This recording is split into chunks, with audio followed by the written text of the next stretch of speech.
What if selfishness wasn't a dirty word, but, a virtue? It's a pretty provocative question, isn't it? It really makes you stop and think. It dares to challenge, centuries of moral assumptions. And it's exactly the kind of question that Ayn Rand, a truly monumental figure, often controversial, didn't just ask, but actually built an entire philosophical system around. She inspired millions, as you can imagine, and also sparked endless, really fervent debate that honestly continues right up to today.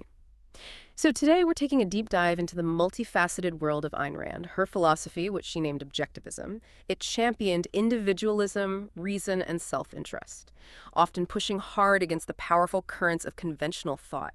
We're going to explore her personal journey, the compelling fictional world she created to embody her ideals, and the core ideas that still influence everything from politics and literature to, individual thought and even pop culture. Our mission today is to understand why Rand's ideas emerged, what they truly mean, getting into the nuances, and how they've impacted the way we think about ourselves and society. Think of it as your shortcut to being genuinely well-informed about a philosopher who, even decades after her peak, still ignites passionate discussion and prompts some pretty profound self-reflection. All right, so let's unpack this. Let's start at the beginning, looking at where it all began for Ayn Rand. Specifically, her formative experiences back in revolutionary Russia. She was born Alisa Zinovievna Rosenbaum in St. Petersburg, 1905. And she lived through the 1917 Communist Revolution when she was just, 12 years old. And what's really crucial to understand here is that this wasn't some, abstract historical event for her. No, it was deeply, viscerally personal, traumatic even. Imagine this. Armed soldiers literally storming her father's pharmacy, nationalizing it, basically erasing his life's work right in front of her eyes. She later described that act as the symbolic obliteration of her father's wealth and unique identity. So this wasn't just losing property, it was a profound psychological wound, a deep scar. This personal trauma became a direct and really potent catalyst for her lifelong condemnation of communist tenets and, crucially, a complete rejection of altruism. The idea that our primary moral duty is to serve others. It set her firmly on the path towards advocating for laissez-faire capitalism, an economic system promoting minimal government interference in business. It literally translates to leave us alone in that context of individual economic freedom. The sheer helplessness, murderous frustration, and indignation she saw in her father and felt so deeply for him became this burning fuel for her passion for individual freedom. It's really a foundational experience. It shaped her entire worldview, pretty much laying the groundwork for everything that came after. And those early experiences, they truly form the bedrock of her convictions. It's undeniable. But what's really fascinating here, and I think often overlooked, is how her observations in the United States, after she managed to get out of Russia, only seemed to validate and deepen these philosophical views. Her arrival in America exposed her to the socioeconomic conditions of post-World War I, and then, of course, the devastating Great Depression. These were times of immense societal upheaval, uncertainty, and for Rand, they provided she called it a riveting incentive to formalize her burgeoning philosophy. It gave it a real-world grounding. During this really difficult period in America, she observed a noticeable shift in society. Many people began to seek self-appraisal, their sense of worth, mainly through materialistic aspirations, possessions, status. So when the economy faltered, when jobs vanished, financial stability dwindled, this external focus led to widespread hopelessness. And worryingly, a rise in suicide rates. We saw a really stark increase, actually, from 13.9 up to 17.4 per 100,000 people between late 29 and 1933. And there's a particularly poignant example that directly influenced Rand's thinking. James J. Riordan. He was the president of the New York County Trust Company. He tragically took his own life because of the profound shame he felt over losing not just his own money, but also the funds of others entrusted to him. Rand saw this as a kind of sacrifice of the self for others, maybe involuntary, certainly destructive. This very real human tragedy became an inspiration, in a way, for characters who embody this disposition in her work. Think Ellsworth Toohey, Peter Keating in The Fountainhead. She saw them not as true individuals, but as, parasites, living off the minds and expectations of others. A sharp contrast to the independent creator archetype she'd later champion. So if you think about that, you might ask yourself, how profoundly do these big economic and social upheavals actually shape a thinker's philosophy? And do any of the societal pressures we face today, around self-worth, external validation, the anxiety of economic uncertainty, do they echo any of these historical trends? It's a really powerful connection to make, I think. Understanding how deeply real-world struggles, both her own and those she observed, inform the creation of such a, comprehensive philosophical system. Absolutely. It really makes you realize her philosophy wasn't just born in some ivory tower, right? It was forged in the crucible of real-world suffering and observation. Yeah. And here's where it gets really interesting, I think. When we start to define objectivism itself, look at its core pillars. Rand called it a philosophy of rational individualism, and it unmistakably emphasizes individualism, reason, and self-interest as paramount. Absolutely central. The name objectivism itself, though apparently Rand initially preferred rationalism, comes from its foundation in objectivity. What that means, essentially, is that she argued knowledge and values aren't just subjective whims or, invented beliefs. Instead, they exist to be discovered through a rigorous objective process, a bit like scientific inquiry, maybe. Rand was intensely focused on reality and the nature of being alive in the here and now, just what is real right now. And that meant a categorical rejection of concepts like a higher power or a spiritual world as any kind of basis for understanding existence or morality. For her, morality had to be grounded in observable reality, period. The whole philosophy, she argued, rests on three fundamental axioms that she presented as just unarguable facts of reality. These are existence, consciousness, and identity. So existence means reality is real, it's independent of our thoughts. Consciousness is our faculty for perceiving that existence. And identity means simply that everything is what it is. A is A. It can't be A and not A at the same time. In this framework, consciousness functions solely to identify what exists. It cannot, by its nature, create its own reality. You can't just wish something into being. And from this grounding in what she saw as undeniable reality, the moral implications of her philosophy just logically, powerfully flow. That's right. And this leads us directly into objectivism's moral code, where rationality is held up as the primary virtue, the most important one. Reason, for Rand, is the ultimate guide for human behavior. It stresses critical thinking, logical decision-making in, well, every aspect of life, from the biggest philosophical questions down to the simplest daily choice. From this foundation, objectivism then fundamentally rejects altruism, that idea we touched on earlier, the one suggesting man has no right to exist for his own sake, that service to others is the only justification of his existence. Rand viewed this not just as misguided, but as actively detrimental. Bad for individuals, bad for society. Instead, it champions what she termed ethical egoism. This is where each man's primary moral obligation is to achieve his own welfare, well-being, or self-interest. Now, it's really crucial to understand, this isn't about mindless whims or destructive impulses. That's a common misconception, actually. This is about rational selfishness and the vital pursuit of one's own happiness, guided always by reason, not just arbitrary desires. It fundamentally opposes any notion of a moral obligation to exist for others. And for this reason, it directly rejects religious or collectivist frameworks that demand service to God or society over personal desires and self-fulfillment. The virtue of rationality in this system, it underpins all the other virtues she recognized: productivity, independence, integrity, honesty, justice, and pride. Each of these, for Rand, is essentially a practical application of reason in the pursuit of one's own life and happiness. And to illustrate this, Rand offers a really compelling example in her essay collection, The Virtue of Selfishness. Think about the moral difference between an industrialist who earns a fortune through production, creating value for himself and others through voluntary exchange, and a gangster who robs a bank. Both might be acting for what they perceive as self-interest, right? But as she states, the evil of a robber does not lie in the fact that he pursues his own interests, but in what he regards as to his own interest. Not in the fact that he pursues his values, but in what he chose to value. Not in the fact that he wants to live, but in the fact that he wants to live on a subhuman level. The core insight here is that true rational self-interest is productive and life-affirming. It's never destructive or parasitic. This radical redefinition of selfishness naturally leads to a very different way of thinking about human interactions. That's a really powerful distinction, yeah. Moving selfishness from being a vice to a virtue, but only when guided by reason. But, for many people, the word egoism itself still carries a negative baggage. It suggests greed, maybe a lack of empathy. So how does Rand's rational selfishness really guard against those pitfalls? And where do people commonly misunderstand this core idea? That's a brilliant question, actually. And it gets right to the heart of the misunderstanding. Rand's ethical egoism, it's not about sacrificing others for yourself. And it's not about just blindly pursuing any desire that pops into your head. No, it's about living a fully human life. And that requires using your mind, your reason to produce values, to trade with others voluntarily, and to achieve your own happiness.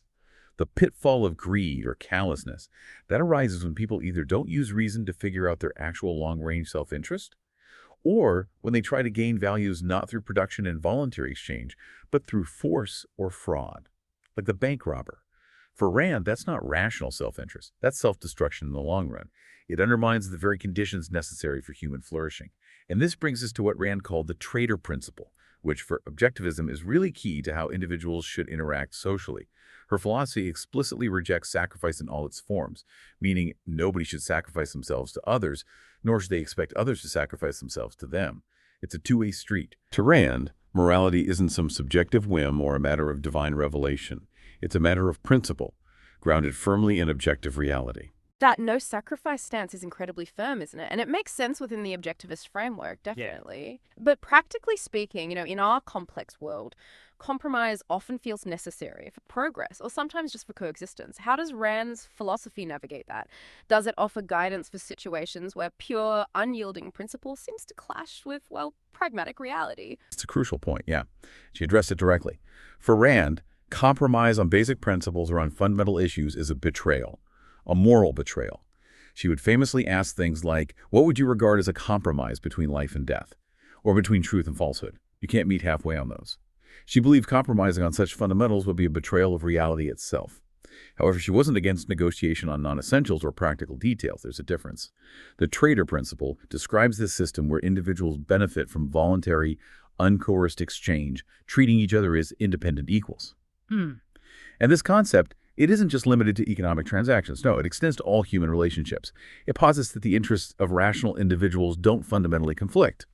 If everyone is acting rationally, pursuing their own objective self-interest through productive means, then their true interests will align through trade, not conflict, mutual benefit. The core insight here is that true moral action, for Rand, means upholding your values without demanding sacrifice from yourself or from others. Seeking mutually beneficial interaction based on independent judgment. It's a challenging idea, no doubt, and it really invites you, the listener, to reflect on how often we might unconsciously equate goodness with self-sacrifice. Right. And how Rand's ideas truly challenge that deeply ingrained assumption in our culture. Exactly. And this isn't just theory, is it? This uncompromising stance, this fierce defense of the individual, it really comes alive when we look at her fictional worlds. Let's maybe start with Anthem. For many people, that's the starkest introduction to these ideas. Indeed. Let's journey into the chilling world of Anthem. It really serves as a stark philosophical fable, illustrating many of objectivism's core ideas in miniature. The novel presents this collectivist dystopia, a future society where individuality isn't just discouraged, it's utterly eradicated, wiped out. Imagine a world where the collective pronoun, the great WE, is all that matters. Personal names are replaced by numbers, like equality 72521, signifying that nobody is truly unique. Technology is rudimentary, deliberately held back. Personal relationships based on individual preference, forbidden under the transgression of preference. And life expectancy is drastically short. Few people even reach the age of 45. Fear is the overwhelming prevailing emotion. It's a constant tool of control used to keep everyone compliant in line. This society actively works to obliterate each individual's mind and self by ruthlessly suppressing personal choices, talents, any spark of uniqueness. We see this vividly with the protagonist, Equality 72521. He's brilliant, has this undeniable scientific curiosity. But despite his superior intellect, the Council of Vocations assigns him the menial, repetitive job of street sweeper. Now, this isn't an error or incompetence on the part of the councils, no. It's a deliberate, almost sinister motivation to intentionally quash any potential for independent thought or achievement. The system is designed to prune away anyone who might stand out, anyone who might challenge the collective. Societal control is enforced through concepts like the great truth, a set of unquestionable dogmas, and the ultimate most heinous crime, uttering the unmentionable word I. This single most powerful word is punishable by death. Why? Because its rediscovery poses an existential threat to the entire collectivist system. It represents the very essence of individual identity and selfhood. The core insight Anthem gives us isn't just about escaping tyranny. It's about the terrifying vulnerability of the human spirit when it's denied the very concept of self, and the almost divine power unleashed when that concept is finally reclaimed. It forces us to ask, what foundational elements of our identity do we just take for granted? And what would it mean to have them stripped away entirely? That's a chilling thought, definitely. This oppressive environment, though, as you said, it sets the stage for a truly heroic personal awakening. Equality 7-2521 embarks on this journey of self-realization. His inherent curiosity, his quick mind, They just can't be suppressed, no matter how hard society tries. Driven by this forbidden thirst for knowledge, he secretly conducts experiments in an abandoned tunnel he finds. And this leads him to the monumental rediscovery of electricity, which, in this world, is lost knowledge. This isn't just a scientific breakthrough, it's a symbol of light, progress, individual genius, something that would undoubtedly benefit mankind greatly. However, when he proudly presents his invention, this light bulb, to the Council of Scholars, expecting, recognition, maybe even praise, they reject it outright. And what's crucial here is why they reject it. Not for any scientific flaw, no, but out of a profound self-preserving fear. They fear anything that challenges their established order, their control, anything that might empower individuals. His subsequent escape into the uncharted forest is this pivotal, profoundly symbolic moment. It signifies his complete break from the chains of the collective, his pursuit of true freedom and self-discovery. In this newfound liberty, he sheds his assigned number, takes on new names. Unconquered, bestowed upon him by Liberty P5-3000, his companion for his indomitable spirit, and his self-chosen name. Prometheus, symbolizing the individual who brings forbidden light and knowledge to humanity, just like the Greek Titan who stole fire from the gods. Liberty, in turn, becomes Gaia, the Earth Mother, embodying the new world they intend to build.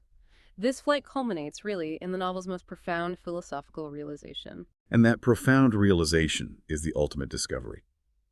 The discovery of the individual self, encapsulated by that single powerful word, I, and with it, the meaning of man's ego. Equality now, Prometheus comes to understand that to be free, a man must be free of his brothers. Free from the collective identity. This isn't just a personal epiphany. It signifies the triumph of the independent spirit over the crushing, suffocating weight of collectivism. Prometheus now understands that the proper goal and purpose of his life is his own happiness and the exercise of his individual will. The I, in this context, is portrayed as this creative, almost divine power, the source of all value, all achievement. He utterly rejects the old morality of shame and remorse that his society imposed.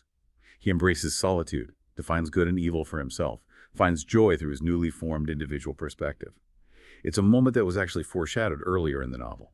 Remember the cryptic message of the Saint of the Pyre? The man burned for uttering the unmentionable word. He tried to communicate this very truth to equality at his execution. A truth can only be understood once. Equality himself had shattered those collective chains and achieved individual consciousness. The quote, "Whatever road I take, the guiding star is within me," really encapsulates this transformation. It's internal guidance now, not external command. The profound insight from Anthem, I think, is that the individual, the I, is the source of all creation, progress, and meaning. It challenges you, the listener, to imagine the profound shift of consciousness required to move from a forced we to a chosen I in such an extreme context, and what that might mean for your own understanding of self and purpose today.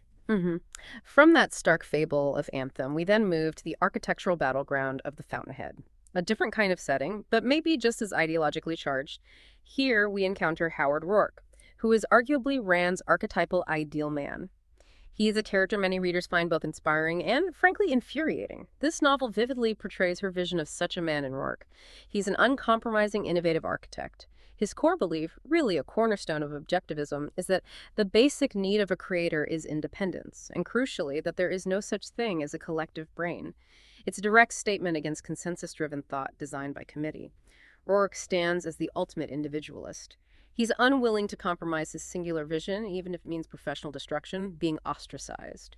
His fierce independence is so profound that he would rather and does demolish his own creation, a building he designed, poured his soul into, than see it altered or corrupted by the compromises of others.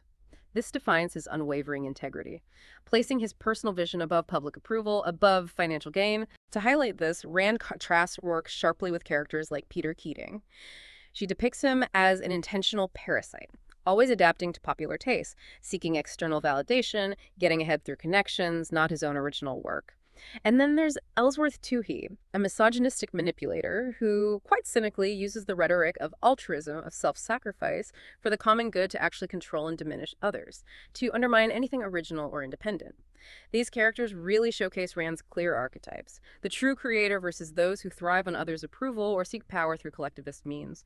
Rourke's singular vision, though, it finds its complex and often controversial match in the novel's heroine, Dominique Françon. Dominique Françon. Yes, she's indeed a character of fierce independence, highly individualistic thought. She possesses this acute sense of morality that really sets her apart. She embodies the kind of dominance that Rand wanted to see in women, not dominance over others, but an unyielding strength of spirit and mind, self-possession.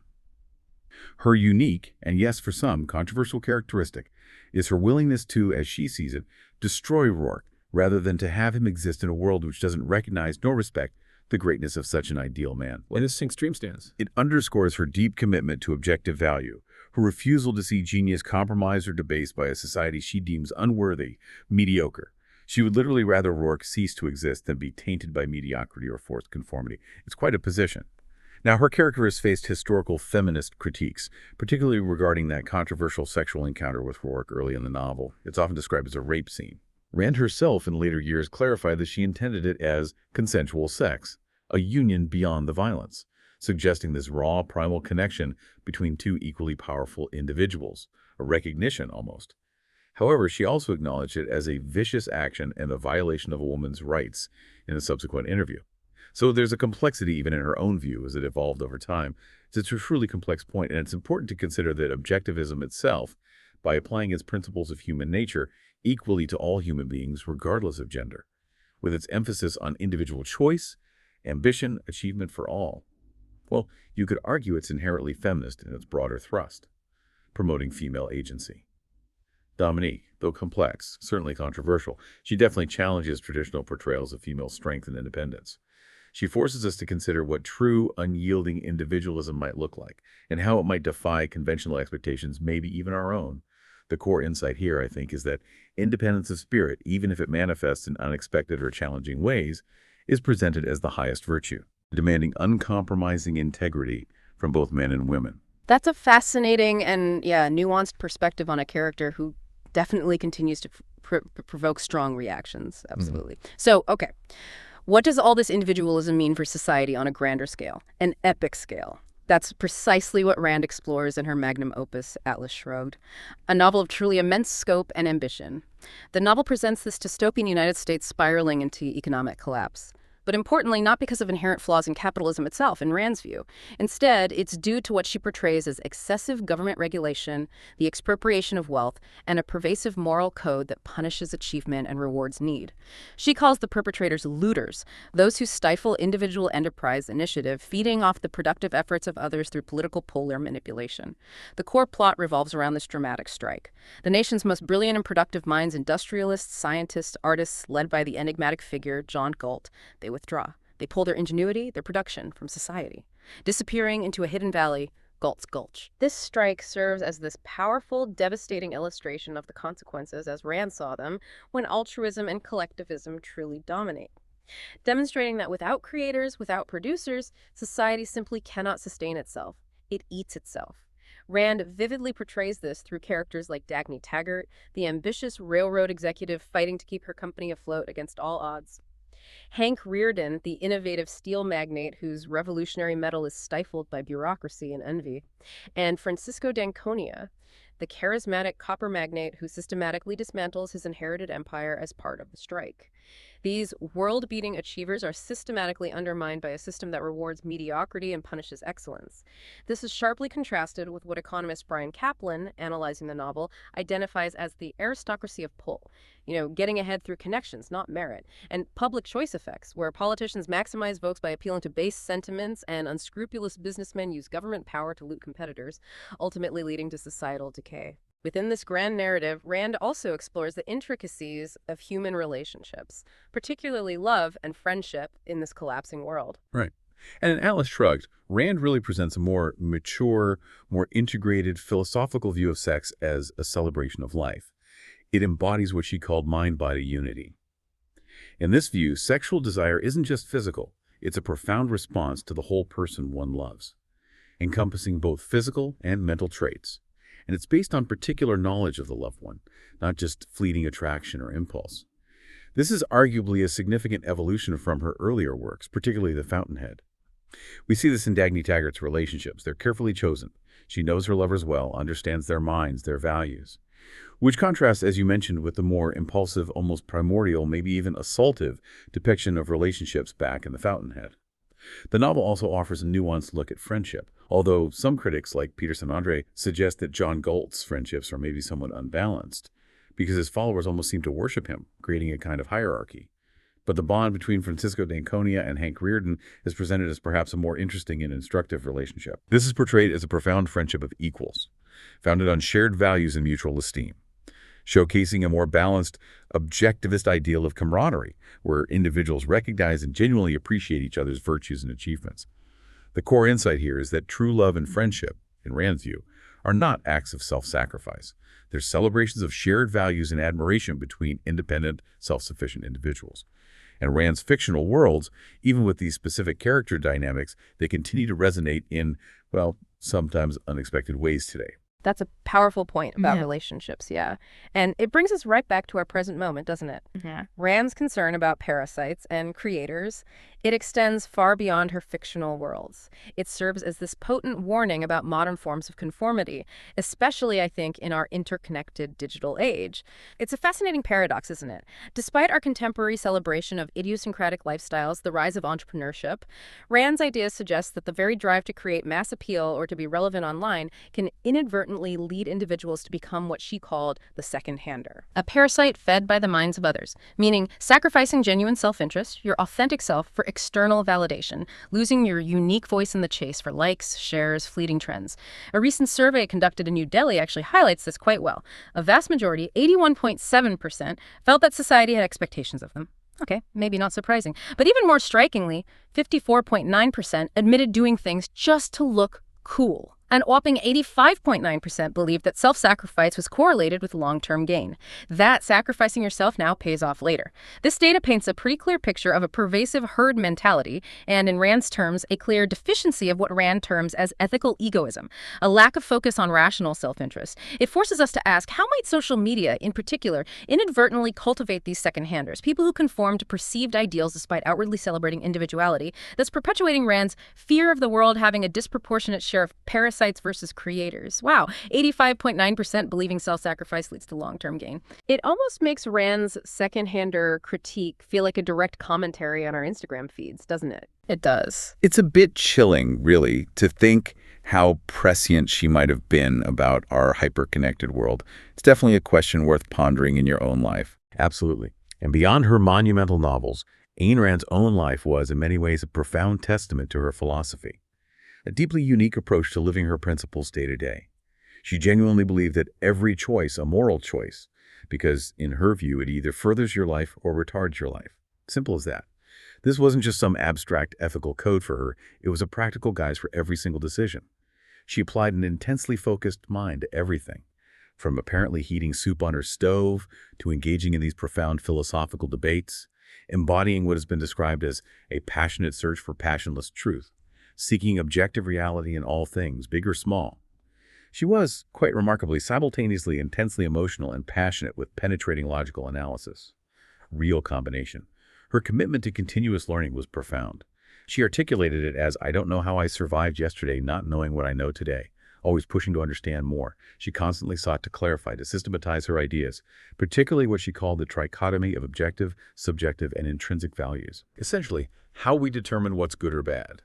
Is it based on facts, objective, personal feelings, subjective, or some inherent quality of the thing itself, intrinsic? She rejected the intrinsic view. She also meticulously refined the concept of entity, always striving for greater precision in thought and language. There's an anecdote from her elementary school days in Russia where she supposedly questioned another girl about the most important thing in life, just to gauge her independence of mind, even then. And later, famously, she corrected someone who called a cat a bad cat to good cat who took a bad action. Ah, interesting.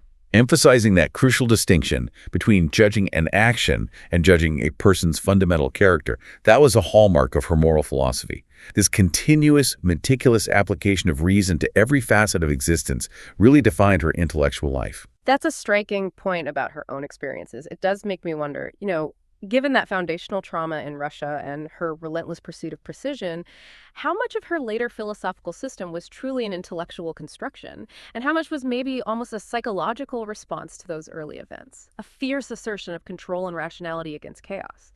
And that commitment to reason, as you can imagine, it extended to her interactions with others, especially in debate. Rand judged people by their words and actions, not by what she dismissed as stomach feelings, gut reactions, emotions, vague impressions. She would challenge unwarranted arguments with intensity, often with devastating logical force. She didn't suffer fools gladly, by all accounts, but she also showed immense respect to figures she admired, like the economist Ludwig von Mises. She saw him as an embattled loner fighting for capitalism, even though they had philosophical differences on some key points. We see this contrast, interestingly, in her early, polite, almost tentative letter, seeking an interview with the famous architect Frank Lloyd Wright, whom she admired greatly at the time, versus her later private assessment of him as a second-hander, personally, after observing his character more closely. This really highlights her sharp distinction between admiration for someone's work and respect for their fundamental character. There's a particularly powerful anecdote from her associate Harry Binswanger. He recalled editing one of Rand's speeches on abortion. They debated the viability standard for when human life begins. Binswanger presented his rational argument against it, and Rand, in this striking demonstration of intellectual honesty, apparently took the pencil out of my hand, struck through what she said, and wrote, "A human being's life begins at birth." That just illustrates her profound commitment to truth as she saw it, and her willingness to change her mind, even on deeply held views, if presented with what she deemed superior reason. She even offered this apparently flabbergasting philosophical insight on the law of identity in motion, arguing that a point on a turning wheel isn't anywhere at an instant because location depends upon rest, and that there are fundamentally no instants in time, only intervals. Her curiosity truly knew no bounds, prompting her to rethink even fundamental physical concepts through her philosophical lens. And that profound curiosity, it extended even to those who had, in her view, profoundly betrayed her. Despite experiencing what she considered industrial-strength betrayals from former close associates like Barbara Brandon, Rand actually agreed to meet with Brandon years later, reportedly out of sheer curiosity. She wanted to understand, quote, how a person could hold contradictions and engage in what she saw as blatant self-deception. This really highlights Rand's deep interest in human psychology, her relentless pursuit of understanding, even if she claimed not to understand psychology in the conventional sense. What she meant was she couldn't comprehend how people could inflict such self-deception upon themselves, act against their own rational judgment. However, when Brandon later sought Rand's cooperation for a biography, Rand apparently slammed down the phone and later called Brandon's account a complete lie, underscoring her unwavering integrity and commitment to factual accuracy, as she saw it. We also see her intellectual honesty and maybe unexpected conclusions in some of her surprising political and cultural views. For instance, she openly admired Muhammad Ali's unapologetically proud spirit. She saw in him an embodiment of the heroic individual, apparently even considered him for a minor role in a film adaptation of Atlas Shrugged. Really? Yeah. Cow. And perhaps most surprisingly, for a figure so often associated with the American conservative movement, she was vehemently anti-Reagan. Anti-Reagan? Vehemently. Even voted for Democrats at times because of it. Her main concerns stemmed from what she saw as Reagan bringing religion into politics, which she believed fundamentally changed the Republican Party for the worst, going against her core atheism and her strictly secular view of government. It just encourages you, I think, to consider how intellectual honesty and curiosity, when applied rigorously, can lead to unexpected conclusions, often challenging the preconceived notions we might have about a philosopher's typical stances. Yeah, definitely challenges the easy categorization. And given her unique, often uncompromising stance, it's particularly interesting to compare Ayn Rand's philosophy with other titans of thought. One of the most common comparisons, and one with some fascinating insights, is with Friedrich Nietzsche. Stephen Hicks did an analysis, actually, revealing a really complex relationship marked by a significant 3.1 ratio of disagreement. That's 51 disagreements against just 17 agreements he found. So a lot more divergence than common ground, ultimately. Yet they did share some crucial common ground, especially on the negative side, you could say. Both were staunch atheists. Both were naturalistic in their approach to consciousness and values no supernatural explanations, and both were fiercely hostile to altruism, seeing it as detrimental to human flourishing, particularly for the exceptional individual. They also both delivered sharp criticisms of figures like Plato and Kant, seeing them as foundational to what they considered flawed Western philosophy, undermining reason or reality. On the positive side, they agreed that philosophy should be systematic, that consciousness is functional, it's useful for life, and that morality should ultimately be in the service of life, not opposed to it. Both also held this exalted sense of human potential, felt engaged in a cosmic battle of ideas, and valued struggle as good as necessary for growth. Despite these points of alignment, though, their paths diverge dramatically on many fundamental issues, creating two profoundly different visions of man and morality. Indeed. Those agreements, while notable, are largely outweighed by the fundamental divergences. It's quite striking. Rand and Nietzsche disagreed on virtually every fundamental issue in metaphysics, epistemology, and human nature, according to Hicks, as well as the proper positive standard, means, and end of ethics. Basically, everything important. Let's maybe break down some of these profound differences to truly grasp why they matter for understanding Rand's unique contribution. Okay, so starting with metaphysics, the fundamental nature of reality. Rand affirmed identity, A is A, causality, actions have consequences, and teleology for organisms. Living things have inherent purpose, like survival. Nietzsche, interestingly, largely rejected these. He saw reality as more fluid, maybe chaotic, without inherent purpose. Concepts like identity were perhaps useful fictions. Moving to epistemology, how we know things. Rand championed reason, logic, and sensation as firmly rooted in an objective reality. They lead to truth. Nietzsche, however, was far more skeptical. He viewed concepts as merely human impositions, maybe tools for power. And truth, maybe functional only or useful error, serving survival or the will to power, not objective reality. Then human nature. Rand emphasized free will and reason as primary. Humans are fundamentally rational, volitional beings capable of choice. Nietzsche, conversely, prioritized, often the will to power and passion, emotion. He often denied free will entirely, favoring more deterministic drives. The differences get even sharper in ethics. Rand's ethical egoism focused on individual life as the standard, happiness as the end goal, and rationality as the primary virtue. And critically, she rejected the sacrifice of others to the self, just as she rejected self-sacrifice. Nietzsche's will to power, on the other hand, could accept the sacrifice of some individuals for the sake of the species or for the emergence of the overman. He even viewed war as potentially good, necessary for cultural health, diametrically opposed to Rand's view. And finally, politics. While both disliked socialism and the welfare state, seeing them as leveling down, their alternatives were totally different. Rand advocated for individual rights, limited constitutional democracy, though rights were primary, and moral capitalism as the only system compatible with rational human nature. Nietzsche, by contrast, favored aristocracy, sometimes even spoke favorably of slavery in historical contexts, and generally saw capitalism and democracy as, dehumanizing and promoting mediocrity.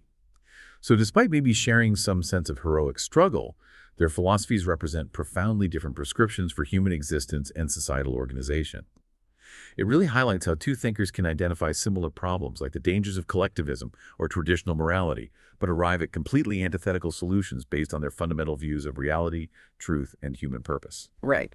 The core insight, I suppose, is that Rand's embrace of objective reason and inviolable individual rights stands in really stark contrast to Nietzsche's perspectivism, his skepticism about reason, and his emphasis on power, offering a fundamentally different path to human flourishing. That's an incredibly clear and really helpful breakdown. It shows just how distinct Rand's system was, even from someone she's often compared to. Now, beyond philosophy and politics, Ayn Rand also had a very distinctive and quite influential perspective on art, her aesthetics. For Rand, art wasn't just about beauty or, self-expression. She considered it an indispensable medium for the communication of a moral ideal. That was its primary function. Her ultimate literary goal, she said, was nothing less than the projection of an ideal man, a concept she believed art could achieve in a way that philosophy alone might struggle to. She famously stated that ethics remains in the position of theoretical engineering. Art is the model builder. What she meant by this, I think, is that art, for Rand, concretizes abstract moral principles. It makes them tangible. It takes an ethical ideal like the independent creator, the rational egoist, and presents it as an actual human figure. Or, as she put it, man at his best, as he ought to be. This function, she believed, helps individuals contemplate and internalize their deepest values. It offers a tangible vision of what's possible, what's desirable in life, a moral inspiration. While she primarily applied this to literature, obviously, she saw its relevance in other art forms too. For instance, she cited Howard Rourke's admiration for Stephen Mallory's statues in the Fountainhead because they embodied the heroic in man. And Halley's Fifth Concerto in Atlas Shrugged is described as expressing heroic struggle and triumph through music. So this isn't merely an artistic preference for her. This was why art held such profound power. It was capable of inspiring us towards the good or potentially corrupting us if it presented flawed ideals. And this leads us directly to her strong preference for a specific artistic style. And that specific style, fittingly enough, was Romanticism. Rand highly valued romantic art, but her definition was very particular. It often diverged from conventional interpretations you might find in art history books. She defined it not just as a historical movement from the 19th century, but as a broad, value-oriented school of art based on the premise that man possesses the faculty of volition, meaning, simply, the power of conscious choice, free will. That was the key. For her, it was far more than just an aesthetic preference. It was almost a fighting creed proclaiming the need for a cultural revolution. A counter to what she saw as the nihilism and irrationality of modern art. She distinguished her view quite sharply from conventional, sometimes purely emotionalist romanticism. She emphasized that true romantic art, when properly understood, depicts a purposeful progression of action and struggle. It reflects free will, showing man as a volitional, goal-directed being, not just tossed about by fate or feelings. So for Rand, romanticism was this timeless category of art, defined by fundamental principles. It can manifest in any period, not merely a historical phenomenon limited to one century. She did emphasize the importance of the artist's emotions, organic unity in the artwork, creative originality, but these were always subordinate to that core premise of volition. This meant art should show individuals making choices, striving towards goals, achieving values, or failing meaningfully, not just passive victims or random events. This isn't just artistic preference then. For Rand, romanticism, with its focus on volition and purposeful action, was the only style truly capable of reflecting the heroic, rational man that Objectivism championed. It acted as a kind of visual or narrative blueprint for moral aspiration. The core insight here is that for Rand, art's ultimate purpose isn't just to entertain or express feelings, it's to embody and transmit moral ideals, to inspire us to strive for man at his best. It really invites you, the listener, to consider how art beyond just aesthetic pleasure or even propaganda can profoundly shape our moral vision. Can it inspire us to strive for ideals? And does the art of today truly fulfill this powerful, value-driven role in our lives?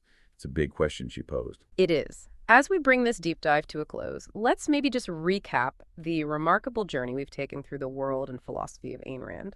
It's been quite a ride. From her early, really traumatic experiences in revolutionary Russia, we've seen how her core philosophy of objectivism, with its unwavering tenets of individualism, reason, and rational self-interest, took shape as this powerful counter-narrative to collectivism and the morality of self-sacrifice.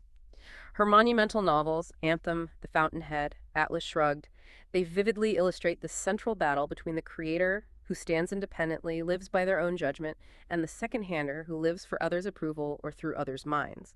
A conflict that, as we discussed, continues to resonate deeply in our highly interconnected world today, maybe even more acutely now.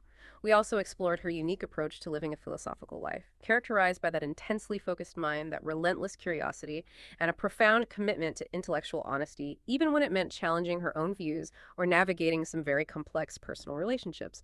We saw how she didn't just theorize. She really tried to live her principles, day in, day out. And we touched on her surprising agreements and, yes, more often, profound disagreements with figures like Nietzsche, demonstrating the unique integrated vision she offered the world, one rooted firmly in objective reality and the potential of the rational human mind. Her aesthetics, too, emphasized art's profound role as a model builder, projecting the ideal man, encouraging us to aspire to a kind of heroism in our own lives. And to leave you with a final, powerful reflection on individual integrity and the sheer challenge of living authentically. Let's recall that compelling quote from Ayn Rand in The Fountainhead. She wrote, "To sell your soul is the easiest thing in the world. That's what everybody does every hour of his life. If I asked you to keep your soul, would you understand why that's much harder?" It's a profound challenge, isn't it? It really strips away all pretense, asks us to confront our deepest commitments. What do we truly value? So we encourage you, the listener, to perhaps ponder the true cost of conformity in your own life, the enduring value of your own independent mind, and how you might choose to uphold your own rational principles and independent spirit in a world that often demands, well, something else entirely. It's really a call to examine your deepest values and, in Rand's terms, to strive to be a true creator of your own life, rather than a second-hander living through the expectations or judgments of others.